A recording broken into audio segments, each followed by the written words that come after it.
Hello friends, कैसे हैं आप सब। मैं आपका अपना मित्र एडवोकेट एसएस मिश्रा लीगल दर्पण चैनल में स्वागत करता हूं। फ्रेंड्स, आज मैं बात करने वाला हूं कि एलएलबी के बाद क्या क्या कर सकते हैं। जो स्टूडेंट एलएलबी कर रहे हैं या फिर करने की सोच रहे हैं कि मैं लॉ में एडमिशन लूंगा, एलएलबी करूंगा, तो एलएलबी के बाद उनके पास क्या क्या कैरियर ऑप्शन है। क्या एलएलबी करने के बाद तो ऐसा नहीं होगा कि उन्हें कोई कमाई ही नहीं होगा, फिर उनका फ्यूचर तो ऐसे खराब हो जाएगा। तो ऐसा कुछ नहीं है। एलएलबी के बाद कैरियर ऑप्शन को आप लोग पहले जानिए।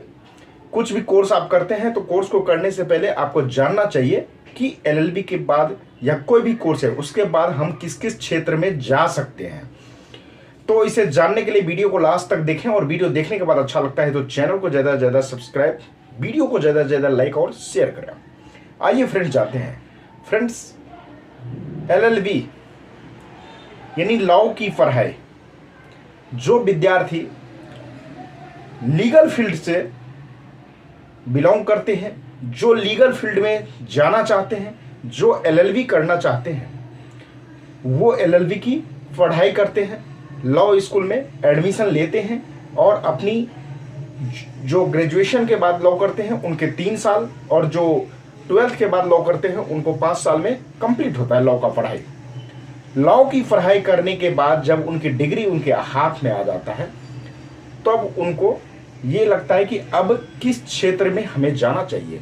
लेकिन किस क्षेत्र में वो जाएंगे, उस क्षेत्र में जाने से पहले उन क्षेत्रों के बारे में उनको ज्ञान होना चाहिए कि हमने तो एलएलबी कर लिया है, एलएलबी के बाद अब किस फील्ड में जाएंगे। तो देखिए, एलएलबी के बाद जो है बहुत सारे कैरियर ऑप्शन हैं, बहुत सारे क्षेत्रों में आप जा सकते हैं। सबसे पहला क्षेत्र है एडवोकेट बनने का। हर स्टूडेंट का ये सपना होता है, जो लॉ करता है, लॉ करने वाले विद्यार्थी का ये सपना होता है कि मैं कोर्ट में जाके एडवोकेसी करूं, जज साहब के सामने क्लाइंट के लिए दलील रखूं, अपना बात रखूं, जज साहब के सामने कैसे बहस किया जाता है, ये सब चीज़ को सीखूं। तो सबसे पहला जो उनका लक्ष्य है वो यही रहता है कि मैं कोर्ट जाऊंगा, कोर्ट की प्रोसीजर को जानूंगा। तो एडवोकेट बनना सबसे पहला ऑप्शन है। तो आप एलएलबी करने के बाद एडवोकेट बन सकते हैं। एडवोकेट बनने के लिए आपको ऑल इंडिया बार का एग्जाम क्लियर करना पड़ता है। जब एलएलबी की डिग्री आ जाता है और आप स्टेट बार काउंसिल में रजिस्ट्रेशन कराते हैं, तो रजिस्ट्रेशन कराने के बाद फिर आपका ऑल इंडिया बार का एग्जाम होता है AIBE का। उस AIBE को एग्जाम को आपको क्लियर करना पड़ता है, क्योंकि जब आप रजिस्ट्रेशन लेते हैं स्टेट बार काउंसिल में तो वो जो आपको आई कार्ड मिलता है, वो आइडेंटिटी कार्ड बार का, जो स्टेट बार का जो आइडेंटिटी कार्ड होता है, उसकी वैलिडिटी 2 सालों की होती है। 2 साल में आपको 4 बार एग्जाम कंडक्ट किया जाएगा। 6-6 महीना पे आपको एग्जाम कंडक्ट कराया जाता है ऑल इंडिया बार का। उस एग्जाम को आपको क्लियर करना पड़ेगा। क्लियर करने के बाद आपका जो वो प्रोविजनल आइडेंटिटी कार्ड मिला था, वो प्रोविजनल जो मेंबरशिप का आपको आई कार्ड मिला था, वो प्रोविजनल सर्टिफिकेट आपको क्या होगा कि उसको आप होल लाइफ के लिए यूज करेंगे। फिर आपको एक अलग से सर्टिफिकेट मिलेगा, इनरोलमेंट सर्टिफिकेट, जो कि होल लाइफ के लिए आपका वो रहेगा। तो AIBE का एग्जाम क्लियर करके आप एडवोकेट बनेंगे। एडवोकेट बनने के बाद आपके जो क्लाइंट होंगे, उस क्लाइंट के पक्ष में आप दलील कोर्ट में रख सकते हैं, अपना वकालतनामा फाइल कर सकते हैं। तो सबसे पहला कैरियर ऑप्शन है एलएलबी करने के बाद एडवोकेट बनने का। अब सेकंड कैरियर ऑप्शन पे जाते हैं कि सेकंड क्या हम कर सकते हैं। तो यदि किसी को लगता है कि हम प्रैक्टिस में जाएंगे, एडवोकेट बनेंगे, एडवोकेट में इनसिक्योरिटी है, कोई सिक्योरिटी नहीं है, इनकम का कोई फिक्स नहीं है कि आज आएगा कल नहीं आएगा, स्ट्रगल है, तो इन सब से बचने के लिए वो चाहते हैं कि मैं as a corporate lawyer corporate में काम करूं, यानी किसी कंपनी में काम करूं। तो वो कॉर्पोरेट लॉयर के रूप में भी किसी प्राइवेट कंपनी में या फिर गवर्नमेंट कंपनी में यदि उनको हो जाता है, तो गवर्नमेंट जितने भी पब्लिक सेक्टर है, PSU है या और भी गवर्नमेंट सेक्टर है, उनमें वो काम कर सकते हैं एज ए लीगल एडवाइज़र के रूप में, लॉयर के रूप में। तो कॉर्पोरेट फॉर्म भी, कॉर्पोरेट लॉयर के रूप में भी वो कार्य कर सकते हैं। तो पहला एडवोकेट, दूसरा कॉर्पोरेट लॉयर। अब कॉर्पोरेट में आपको बैंकिंग क्षेत्र भी आ जाता है, बैंकिंग क्षेत्र में जाए या जिस भी जाए, मतलब नौकरी करना। कॉर्पोरेट लॉयर का मतलब होता है नौकरी करना, किसी की नौकरी करना। एडवोकेसी का मतलब नौकरी करना नहीं होता। लोग अपना प्रैक्टिस करते हैं, शुरुआत में सीखते हैं किसी के पास, फिर अपना काम करते हैं। अब थर्ड जो कैरियर ऑप्शन है वो ये है कि लॉ फॉर्म में जॉब करना। आप एडवोकेट हैं, एडवोकेट बनने के बाद आप क्या करते हैं, एलएलबी करने के बाद आप किसी लॉ फॉर्म को ज्वाइन कर लेते हैं। लॉ फॉर्म में जाके आप काम कर सकते हैं।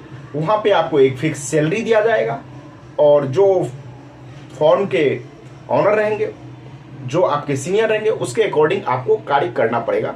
तो लॉ फॉर्म भी बेहतर ऑप्शन है जो लीगल फील्ड में जाना चाहते हैं। और उसके बाद का क्या कैरियर ऑप्शन है इसको जानिए। तो आप एलएलबी करते हैं, तो एलएलबी करने के बाद आप जज भी बन सकते हैं। जैसे ही लॉ का पढ़ाई आपको कंप्लीट हुआ, आप जज की तैयारी कीजिए। जज की तैयारी करने के बाद आप जज का एग्जाम दीजिए, वैकेंसी निकलता है, एग्जाम दीजिए, एग्जाम कंप्लीट करते हैं, उसके बाद आप जज भी बन सकते हैं। तो एडवोकेट बन सकते हैं, कॉर्पोरेट लॉयर बन सकते हैं, लॉ फॉर्म में काम कर सकते हैं, जज बन सकते हैं। आप यदि जज नहीं बने तो पीपी बनिए, पब्लिक प्रोसिक्यूटर, जो स्टेट को रिप्रेजेंट करता है कोर्ट के सामने। स्टेट का कोई मैटर आता है तो उसको रिप्रेजेंट होता है। आप जितने भी क्रिमिनल कोर्ट हैं, जो लोग कोर्ट जाते होंगे वो देखे होंगे कि पब्लिक प्रोसिक्यूटर होता है, सरकारी वकील होता है। वो सरकारी वकील ही पब्लिक प्रोसिक्यूटर होते हैं। किसी स्टेट में पब्लिक प्रोसिक्यूटर बोला जाता है, किसी किसी स्टेट में एपीपी बोला जाता है, असिस्टेंट पब्लिक प्रोसिक्यूटर बोला जाता है। तो कहने का मतलब है कि आप सरकारी वकील भी बन सकते हैं। और ये सब यदि आप नहीं बनते हैं तो फिर उसके बाद आप लॉ की पढ़ाई किए, एलएलबी किए। एलएलबी करने के बाद आप मास्टर ऑफ लेजिस्लेटिव लॉ यानी एलएलएम कर लीजिए। एलएलएम करने के बाद आप एज ए लेक्चरर कहीं पे काम कर सकते हैं, किसी कॉलेज में पढ़ा सकते हैं, किसी लॉ स्कूल में पढ़ा सकते हैं। लेक्चरर कीजिए, नेट का एग्जाम दीजिए, पीएचडी कीजिए, प्रोफेसर बनिए। तो एकेडमिक प्रोफेशनल के रूप में भी आप कार्य कर सकते हैं।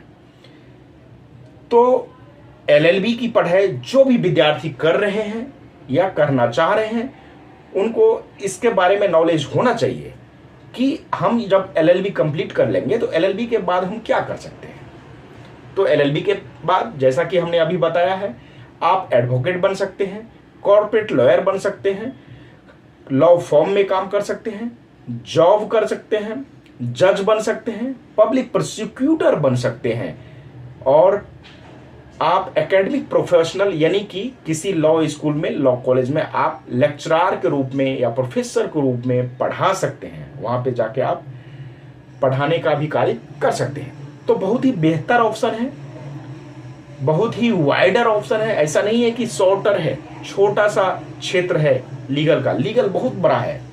आप कहीं पे रिसर्च का भी काम कर सकते हैं। लॉ से रिलेटेड जितने भी रिसर्च का कार्य होता है उसमें भी कार्य आप कर सकते हैं। तो बहुत ही बेहतर ऑप्शन है एलएलबी करने के बाद। लेकिन हाँ, इन सब के लिए आपके पास सबसे बड़ा चीज जो है वो ये है कि जब आप एलएलबी करते हैं तो एलएलबी करने के बाद आपके पास लीगल फील्ड का बढ़िया नॉलेज होना चाहिए। नॉलेज में बहुत ताकत होता है। ऐसा नहीं कि एलएलबी कर लिए लेकिन आपको कोई नॉलेज नहीं है तो फिर दिक्कत होगा।